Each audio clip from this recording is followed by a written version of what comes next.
Hi friends, జీవి ప్రకాష్ హీరోగా ప్రఖ్యాత దర్శకుడు భారతీ రాజా ప్రధాన పాత్ర పోషించిన కల్వన్ సినిమా ఈ రోజు డిస్నీ ప్లస్ హాట్స్టార్ లో రిలీజ్ అయింది. ఈ సినిమా ఎలా ఉందో చూద్దాం. పివి శంకర్ దర్శకత్వం వహించిన ఈ సినిమా అడవి నేపథ్యంలో సాగుతుంది. అడవి మృగాలు సంచరించే ఒక పల్లెటూరులో కెంబన్ అనే దొంగ తన స్నేహితుడితో కలిసి దొంగతనాలు చేస్తూ ఉంటాడు. అయితే అతను ఒక అమ్మాయి ప్రేమలో పడతాడు. ఆ అమ్మాయి కోసం ఒక అనాథాశ్రమానికి వెళ్తాడు. అక్కడున్న ఒక తాతని దత్తత తీసుకోవాలనుకుంటాడు. ఆ తాతని దత్తత తీసుకొని తన ఇంటికి తీసుకొస్తాడు. అయితే అతని స్నేహితుడికి ఆ తాతని ఎందుకు తీసుకొచ్చాడో అసలు నిజం చెప్తాడు. తాము ఉంటున్న పల్లెటూరులో ఏనుగులు తొక్కి మరణించిన వారికి 4 లక్షల రూపాయలు గవర్నమెంట్ ఇస్తూ ఉంటుంది.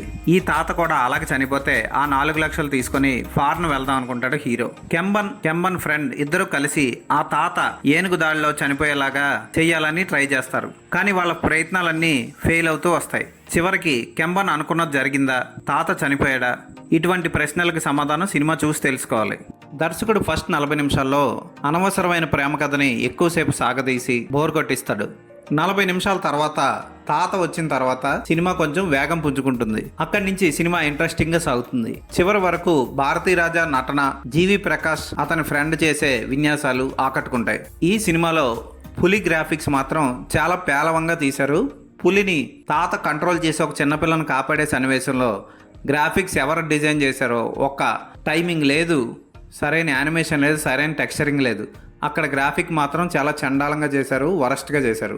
విజువల్స్ అదిరిపోతాయి. దర్శకుడు పివి శంకరే సినిమాటోగ్రాఫర్ అవడం వల్ల చాలా చక్కగా తీశాడు ఫోటోగ్రఫీ. పల్లెటూరు వాతావరణాన్ని తెర మీద చాలా పచ్చగా ప్రెజెంట్ చేశాడు. జీవి ప్రకాష్ సంగీతంలో 2 పాటలు బాగుంటాయి. 2 సందర్భానుసారంగా సాగుతూ ఉంటాయి. కుటుంబం అంతా కలిసి సరదాగా ఈ సినిమాను చూడొచ్చు. లిటిల్ బిట్ ఎమోషన్ తో సాగే ఈ సినిమా చూసిన అందరినీ ఖచ్చితంగా ఆకట్టుకుంటుంది. హీరోయిన్ కూడా బాగానే చేసింది.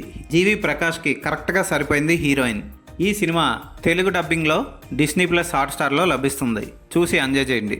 కుటుంబంతో కలిసి చూడాల్సిన ఈ సినిమాకి నేను ఇచ్చే రేటింగ్ 3/5.